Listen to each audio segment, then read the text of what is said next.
Have you ever seen the Northern Lights? Nature is such a great place to draw inspiration from.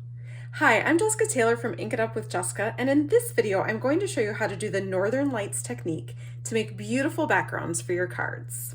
Now, the Northern Lights can have so many different colors and can look different depending on when and where you see them. To come up with the colors that I used on this card, I started by going to Google, searching Northern Lights, and then clicking on Images. Then I looked through the photos and picked one that I liked and thought that I could duplicate with my inks. For this card, I'm going to start with a 4" by 5¼ piece of basic white cardstock.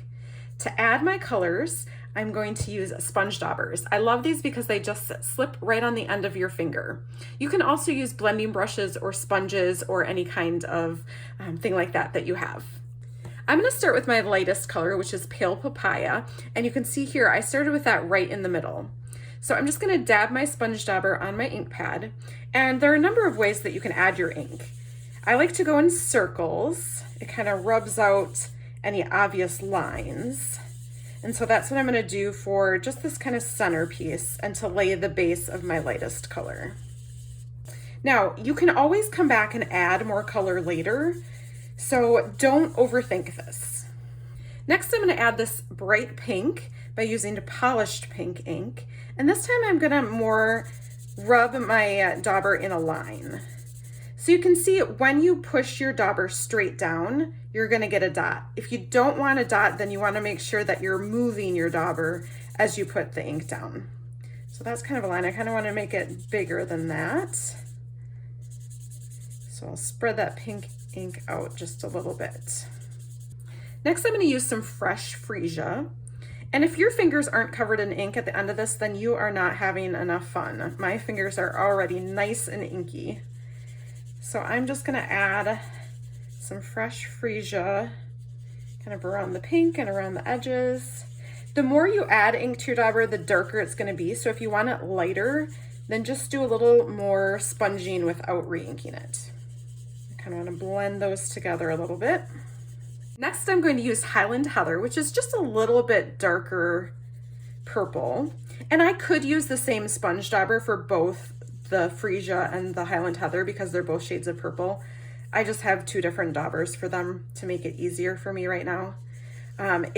You can't really clean the daubers, but I found that you can use like the same color family with the same dauber. Like I could use a bunch of different purples with this and that would work okay. That kind of got dotty there, but that's okay. You're really going to want to experiment with this. Don't get discouraged if the first one doesn't turn out just like you wanted it to. This takes a little practice to get the touch that you want. Next, I'm going to add some granny apple green, and I kind of didn't leave space for it here this time, but I'm just going to go right over top. You can see it's going to be a little bit muddier, but that's what happens in the sky when you're looking at the Northern Lights, so that's okay. And then I'm going to come on this other side. And I'm looking at this for guidance, but when I made this one, I was looking at that image that I found on Google. So add some nice green there. Then I'm gonna go with Bermuda Bay. This is one of my favorite colors. It's a nice blue. Now you notice there's some weird things happening with this color. This is a really old sponge dauber that sometimes I try crazy techniques with them that don't work out so great. And it really, whatever I tried with this one, it really messed up the end a little bit so that it had like little fuzz balls. But you know what? It works. So I'm going to keep using it.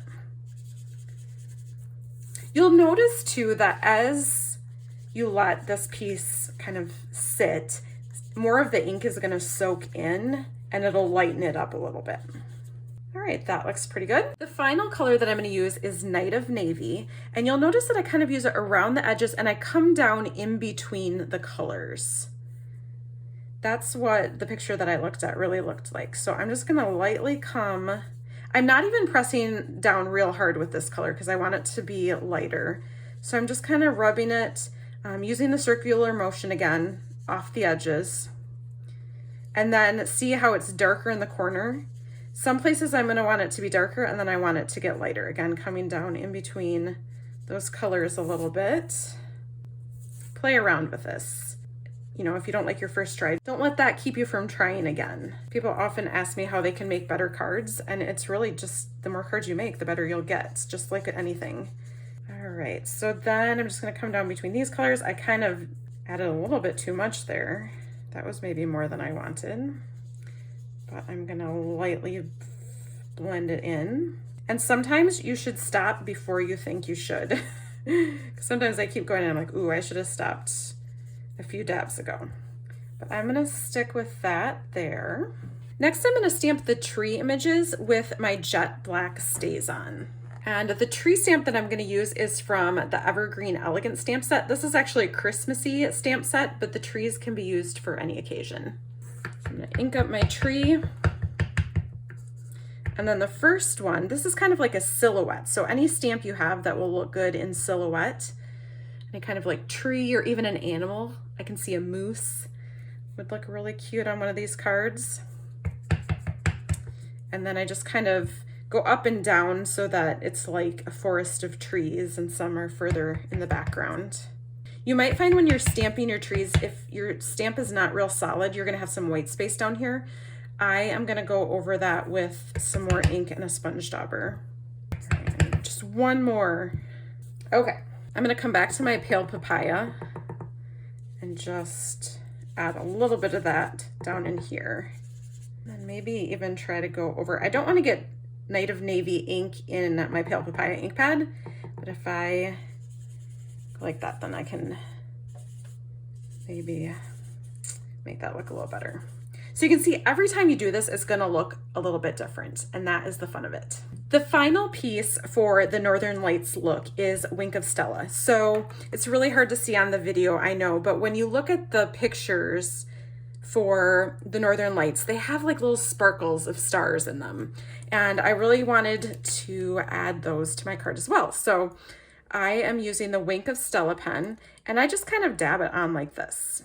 So kind of splotches. If you are good at like the paintbrush technique where you could flick on some Wink of Stella or any other kind of glimmery substance you have, that would work too.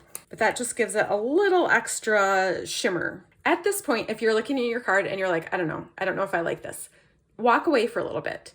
Walk away for a little bit, come back, and you can still, even after adding the Wink of Stella, you can still do a little sponging of the colors if you want to fix it, if you will, when you're done with it. I took mine and just mounted it on a white card base to keep it really simple. I wanted this to be the main part of my card, and I would just send this as a card on its own.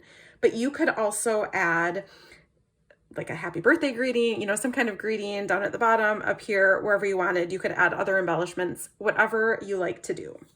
But what do you think? Are you ready to give the Northern Lights technique a try? Let me know in the comments if you're going to try it, or if you already have tried it and you have some extra tips for us. We would love to hear them. Thank you so much for watching, and happy stamping.